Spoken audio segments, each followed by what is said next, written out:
cocaine and all other mind-altering substances. The first steps for solving any problem is admitting that there is a problem. The problem as we see it consists of an obsession of the mind and an allergy of the body. The obsession is a continued and irresistible thought of cocaine and the next high. The allergy creates an absolute inability to stop using once we begin. We wish to assure you that there is a solution and that the recovery is possible. It begins with abstinence and continues with practicing the 12 steps of recovery, one day at a time. Our program, the 12 Steps of Cocaine Anonymous, is the means by which we move from the problem of drug addiction to the solution of recovery. 1. We admitted we are powerless over cocaine and all other mind-altering substances, that our lives have become unmanageable. 2. We came to believe that a power greater than ourselves could restore us to sanity. 3. We made the decision to turn our will and our lives over to the care of God as we understood Him. 4. Made a searching and fearless inventory of ourselves. 5. Admitted to God, to ourselves, and to another human being the exact nature of our wrongs. 6. We're entirely ready to have God remove all these defects of character. 7. Humbly asked Him to remove our shortcomings. 8. Made a list of all persons we had harmed and became willing to make amends to them all. 9. Made direct amends to such people wherever possible, except when to do so would injure them or others. 10. Continued to take personal inventory, and when we were wrong, promptly admitted it. 11. Sought through prayer and meditation to improve our conscious contact with God as we understood Him, praying only for knowledge of His will for us and the power that to carry it out. 12. Having had a spiritual awakening as a result of these steps, we tried to carry the message to addicts and practice these principles in all our affairs. Cocaine Anonymous is a spiritual program, not a religious one. In CA, we believe each individual can choose a higher power of his or her own. In short, a God of his or her own understanding. No one comes into Cocaine Anonymous to find God. We came into these rooms to get rid of a terrifying drug habit. Look around this room. We were surrounded by people who became our last resort. We came into these rooms emotionally, financially, and spiritually bankrupt. We have experienced all sorts of tragedies as a result of cocaine, drugs, and or alcohol. We have lived many of the same horrors you have, yet today we are here free from misery, terror, and pain of addiction. Maybe some of us are worse off than you. Maybe some of us didn't hit as low as bottom as you. Still, the fact remains to those of us who are recovering have come to believe that a higher power of our own understanding can restore us to sanity. There is a solution. We can recover from addiction. One day at a time, it is possible to live a life filled with hope, faith, and courage. You're welcome. This is an open meeting of Cocaine Anonymous. We are glad you're here, especially the newcomers. Rico is going to read a few passages from the big book of Alcoholics Anonymous, which will be our topic. My name is Rico. I'm an alcoholic and an addict. I'm going to read the topic from the second to last paragraph on page 52. When we saw others solve their problems by a simple reliance upon the spirit of belief, we had to stop doubting the power of God. Our ideas did not work. The God ideas. And with me on here, I still struggle with the God concept a little bit, but I choose to say God is patience because I know I don't have patience on my own.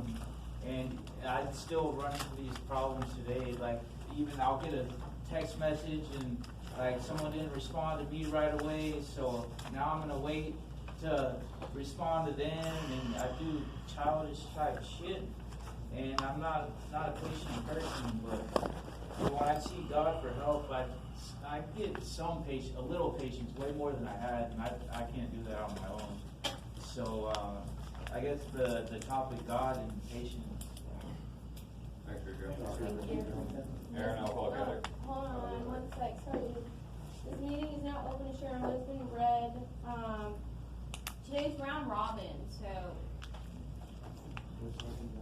yeah. The meeting's open. Go for it, dude. Aaron, alcoholic addict.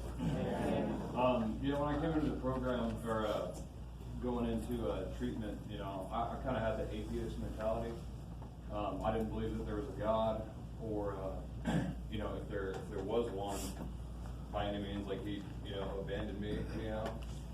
But going through the work and kind of having this spiritual experience, has kind of proved to me that there is something out there. And the book even says, you can't contain it in a box. If it is, then it's not God, because then, you know, you have power over your so-called God. And the way I look at it, it's kind of like, you know, my God is like karma, the universe, like whatever you want to call it, some sort of energy. And a guy put it to me one way, he's like, if you really go through all this fucking work, and at the end of it, at the end of your life, you find out there is no God, he goes, who fucking cares? He goes, it kept you sober, didn't it? And that's just kind of what I keep running on, you know, if the word God scares you, good orderly direction, group of drunks, whatever you want to call it. But it's just at least having the willingness to believe that there is a power greater than yourself. I mean, it was a super hard concept for me to grasp when I first got in here.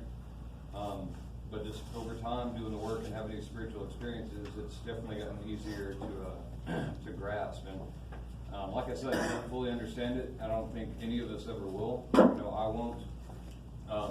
But so far, just sticking to the work has definitely served me well. Thank you.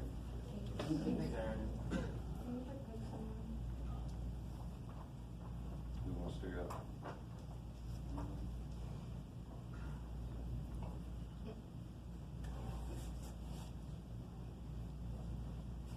What were we reading out? Page 52.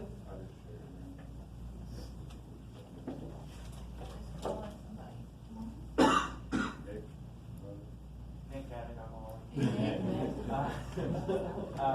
Thank you for the topic. Thought patience. And I don't like that's something that I struggle with constantly. And it's something that I definitely have to turn to God constantly. And I always find whenever I ask for patience, God puts me in a position to be patient.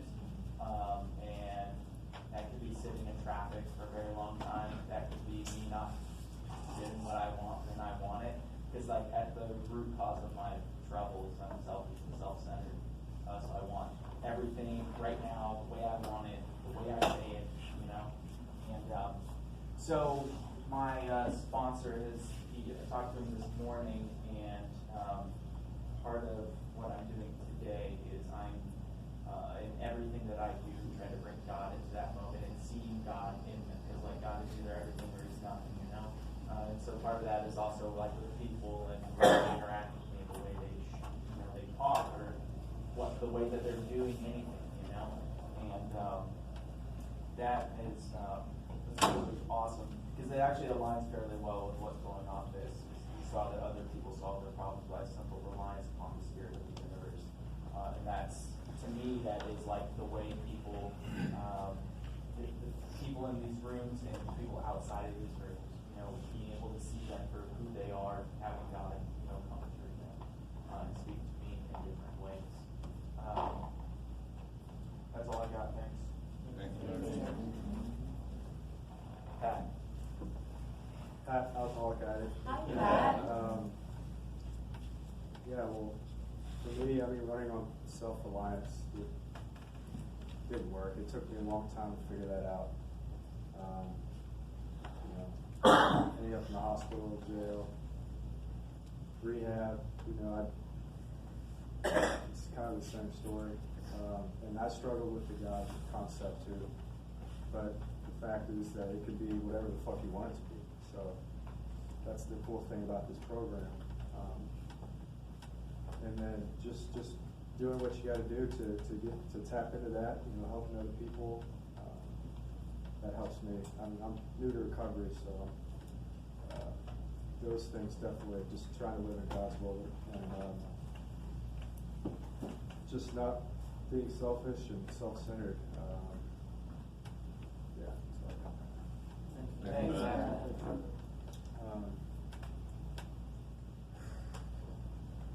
Cody. Cody, alcoholic addict. Okay. It's kind of hard for me to grasp not living out of not my own will, and I was the only child growing up, so I just always felt everything was kind of about me. I very much don't have much patience. The biggest thing for me is just I've been so selfish and self-centered for so long. It's been hard to break that and to be able to turn my life over every day. Is like kind of a struggle for me. I gotta do it daily, and I'm just in progress. That's about all I got. Matt. Hi, my name's Matt, I'm an addict. So, when I, was looking for a rehab place to go to, I was looking for one that wasn't religious and didn't have 12 steps, and there's not too many of them out there. So, I figured there's a reason for that. That was one of the hurdles, one of the roadblocks for me was trying to find a higher power, whether it be God or something, something else. And I had a connection, and this was weeks ago, and since then I've become a believer, and I've been praying every morning and night like I should have been, and now I'm looking to start going to church again. I'm 40 years old, and I was raised Catholic, forced to go to a Catholic church, and I'm gonna look for a different style church to go to, something that I can relate with. But I'm looking forward to that, and that's all I got.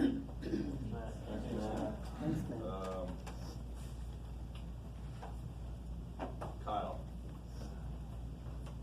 All right, I guess it was meant to be. God wanted me to speak. Who are you? Oh, my name's Kyle. I'm not talking. I'm sorry. And I spent a lot of time mad at God because of some stuff that I had to go through, and really, He spoke to me, and we can't do this on our own. This recovery, you got to believe in something. And I mean, it says it right there in the book. You got to believe in something. You can't do it on your own. You can't do it on self-will. You have to have help. This is, and I pray every day for patience because I have a hard time with that. And I pray every day to stay sober. And I believe that, God puts struggles in our lives to grow us. It's not because He's mean. He's faithful, and I just, I guess that's all I got. Matt? Matt, alcohol addict? Matt. Patience, that's like my biggest struggle. Like even with this whole job situation, I'm like, fuck, I have a job now. I forget to pray, forget to meditate, and I have to bring myself back to doing that, and reminding myself that shit is not my show to run. Maybe the reason behind why I don't have a job, the reason why I'm not working, maybe to help somebody else out. I don't know why, but I'm even still doing the damn thing, but I'm here, and I'm sorry, so, hell, do something. Check. Please, Mayor.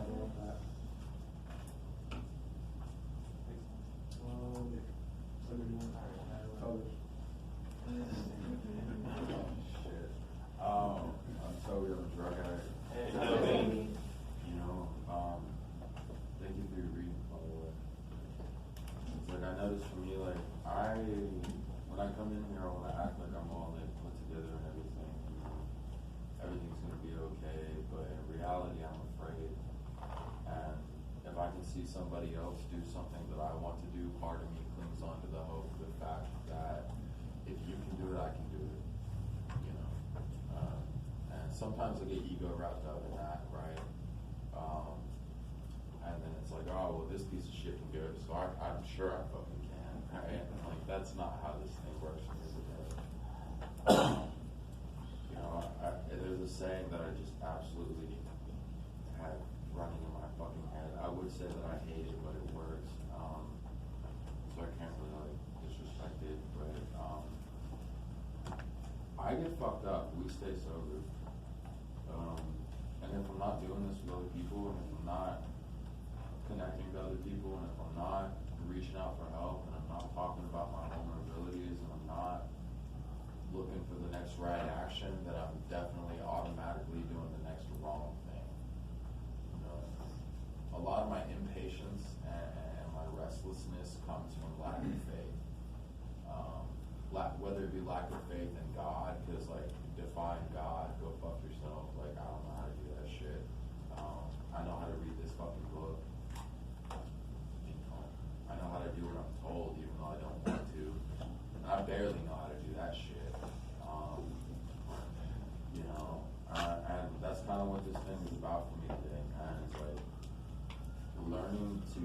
unlearn the behaviors and the methodologies and the ideas and the perspectives and the desires and just all the fuck shit that I came in here with.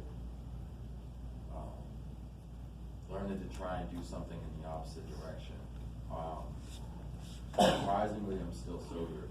And I say surprisingly because I struggle a lot, you know. But I get through it. And something brings me through it. I know that I pray in the morning. I know that I meditate. I know that I talk to my sponsor. I know that I do what I'm capable of, you know.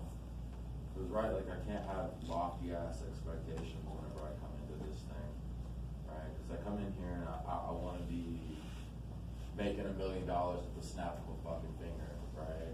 I want to be drowning in pussy. I want to be driving in a new car. I want, right? Well, what I really want is to fucking die and get high, you know? If I keep going down that I want, you know? Because that's just thinking about me. And if I'm just thinking about me, I'm not really getting the things that are actually going to satisfy me and are actually going to heal me. And eventually, if I keep thinking about me and what I want, I will get high. Waiting is a motherfucker. Being patient sucks, but it's worth it, man. For some reason, and I don't know why the fuck I'm saying this right now, but this is just the vibes that I'm on. It's like for some reason when I wait for something and when I put effort towards something, the results pay off, and I've seen it and I've done it. You know, but yeah, man, it's not that complicated, but it's really fucking hard sometimes. But it doesn't have to be. Alright, I'm gonna pass this to Michael. Thanks,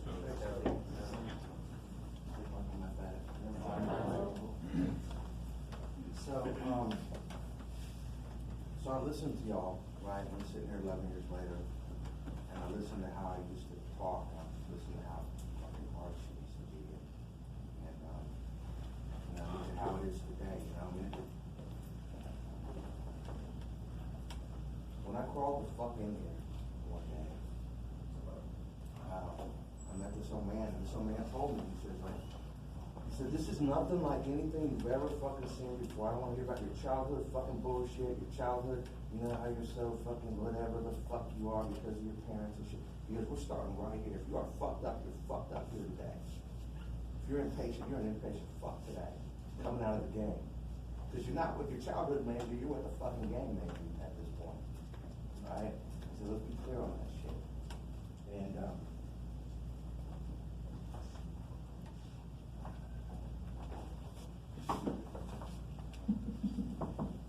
the word patience and all that shit is so irrelevant. You know, if I break it down, it's like shit I don't want to fucking hear from you, shit I don't want to hear real time. I don't know how to get that. What the fuck happens when all that one word represents all the shit that I think, that I know, that I've mandated that I don't fucking do.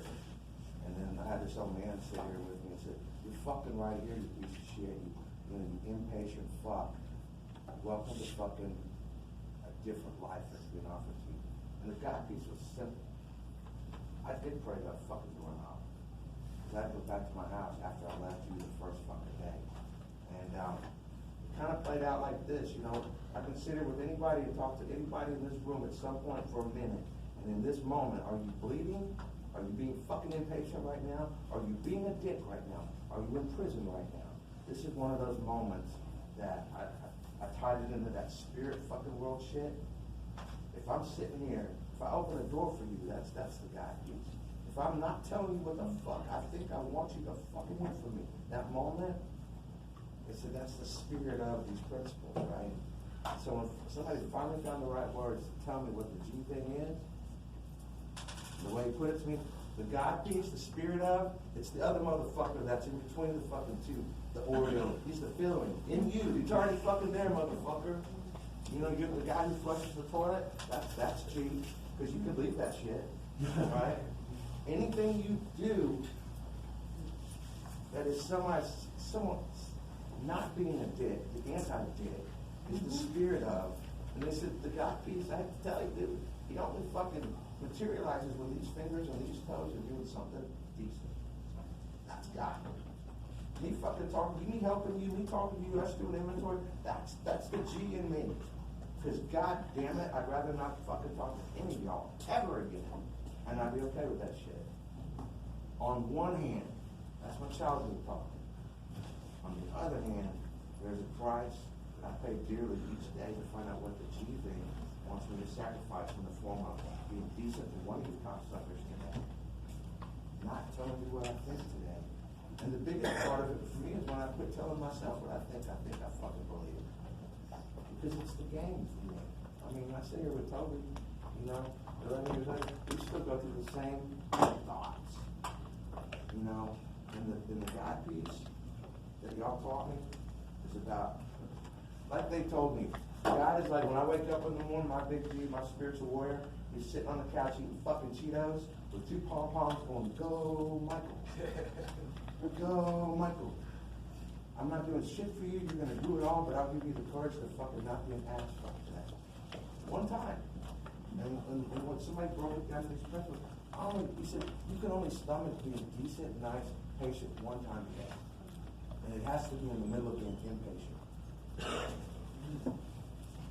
And it's just a consideration, it's just a model, right? I wish I could tell you could just go follow somebody with some years and see what they do, but there's not a lot of us that fucking do this shit. I mean, my guy says fuck the book, it's just a fucking model. That's just a book full of fucking words. And what patience means is, back in the day, when we were out there, I was a fucking piece of shit, and I took your shit, I stole your shit, I stole your weed, I fucked your garage, and all that, that's what impatience was. Did you do any of that today?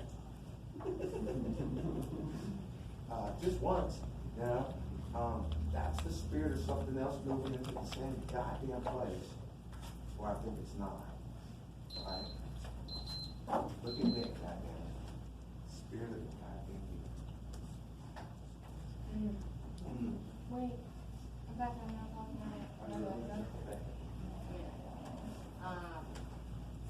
At this time, we're gonna pass the basket, saying we're fully self-supporting to our own contributions.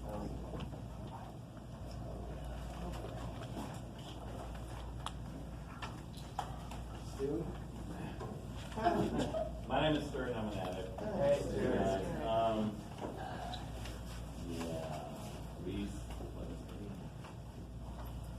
We saw others solve their problem. I like to put a little expert in it. This really pissed me off. I would be so mad. Oh man, I was so mad. When I saw other people solve their problem and I could figure out why I couldn't stop shooting dope, it just made me fucking livid. I thought, am I dumb? Is there something wrong with me? What the fuck? Why can't I stop and that moron over there can? That was my mentality. And I remember when I came in here, somebody else said, I was stinky. I was living in my car. I sat over there. I hated everybody. I hated this group. I didn't want to be here. And, but fuck, I didn't want to live in my car no more. I had one problem. I thought I had a bunch of fucking problems. I had one problem, is that I didn't have the power to stop shooting dope at the end of the day. I still don't have that power. I got to get connected and hooked up to something that will get me enough power to not shoot dope today. For me, that's the bottom line. And I like what it says. Like when I read that paragraph and I read that other paragraph on page 28 where it talks about, we in our turn saw with desperation, all the desperation of a drowning man. What has proven to be the power. What seemed to be a flimsy reed has proven to be the powerful hand of God, and that was my experience, But a couple of things had to happen for me. First, I had to think about what did I really think about God, about that, the spirit of the universe, and all that shit. And I had to write that shit out, and it was not pretty, I was like, at the end of it, I was like, fuck God, I hate God, and fuck him, What did he ever do for me, And And I had to flip that shit, you know, and I had to have help to flip that shit, because, you know, left to my own devices, that's where I will stay, regardless of my desperation, you know. I had to really start looking at what I really thought, you know. And when I first came in here, I was like, fuck that fucking prayer shit, I'm not gonna fucking pray, you know. And somebody pointed out, how many meetings are you going to? I'm like, three a day or so, you know. They're like, well, you've been praying 6 times a day, you idiot. And I'm like, oh, well, fuck you, you know. That's some cheap shit trick that they did on me. I didn't like it. You know, but the reality is, you know, I got a good ass kicking with dough, you know, and I got fortunate, hooked up with some people that solved their problem by their reliance on their higher power, you know, and they helped, and you know, they didn't tell me what to do, they showed me what the fuck to do. They showed me what the fuck to do, you know, and that has saved my goddamn life, you know, and you know, cause I'm not big on, you know, do this, you know, and I'm big on people sitting me down and showing me exactly what the fuck to do, because that's what I needed. I needed somebody to break it down in very simple, simplistic terms for me, you know, and I'm grateful for that today. Fuck, I'm so grateful for that. I'm grateful that I fucking woke up and, you know, and I'm not fucking high. I'm grateful I went to bed last night. Shit, you know, let's be honest, you know, because when I'm using it, I go to bed, you know. And I'm grateful I didn't be, you know, look out the windows all day and night for, you know, a week straight, you know. And I'm grateful that you know, that I didn't wake up jonesing for fucking dough, you know, or wanting to get it, you know. I mean, that's a fucking miracle for me. At the end of the day, it's a fucking miracle, you know. And if I think I had something to do with that, I'm insane, you know. I'm insane. I mean, yes, I did the footwork and I followed some fucking directions, some suggestions, you know. But that's it. That's all I really did. That's all I did. You know, we had to write out that, you know, am I willing to be willing to be willing to maybe be willing to be willing to be willing to possibly believe in something else other than dope, you know. Anything else other than dope. You know, and it took a lot of good ass footprints to get there. Anyway, that's all I got, thanks.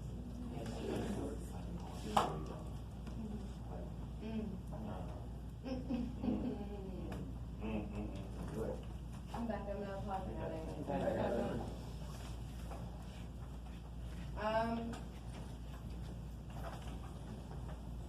You know, in the beginning, when I first came into the rooms, because like I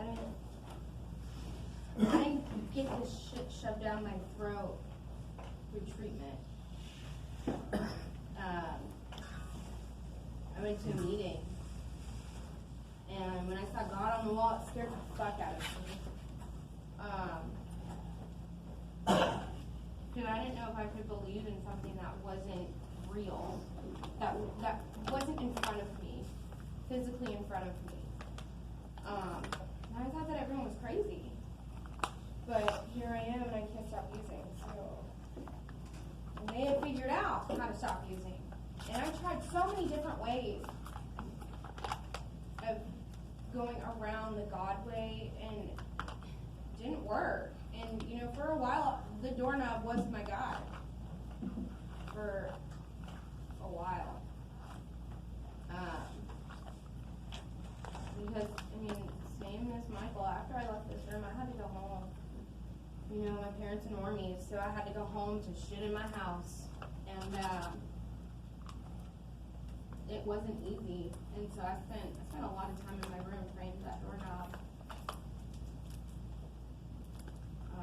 Until I didn't anymore, because I thought, you know, that I knew a little bit about something that, you know, I started feeling better, and I was like, okay, I can take it from here, and it lasted about a week before I went back out. I only have about a week of white knuckling it. I don't know how people go months, years, because I got a week before I get fucking miserable as fuck. And the only thing that can bring me out of that is knowing that, like, I'm not alone when I'm alone. There's knowing that there's something out there greater than me that's got me. And that's taken me a lot to really believe. I mean, I've had to pray, my whole sobriety is praying for the willingness to do shit. Like, I'm such a lazy piece of shit that, like, I don't want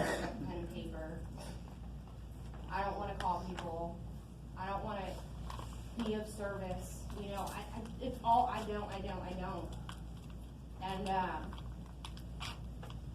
the moment that I do something that I don't wanna do, that's where God is. Because if it were me, I wouldn't do it. And, I'm grateful that I have a group of women, you know, my sponsor, bunch of older women that have some time that took me into their group and have loved on me and they've shown me the way. They've shown me how to do this. They've shown me how to have an experience with things, and they've loved me when I don't love myself, and I think that was the biggest thing. When I couldn't believe in a God, you know, that loved me in the beginning, I had women that loved me, and they showed me how I could believe in a God, and, I'm grateful I don't have to pray to that doorknob anymore, you know, that I actually am now willing to believe in something greater than myself. Because once I was able to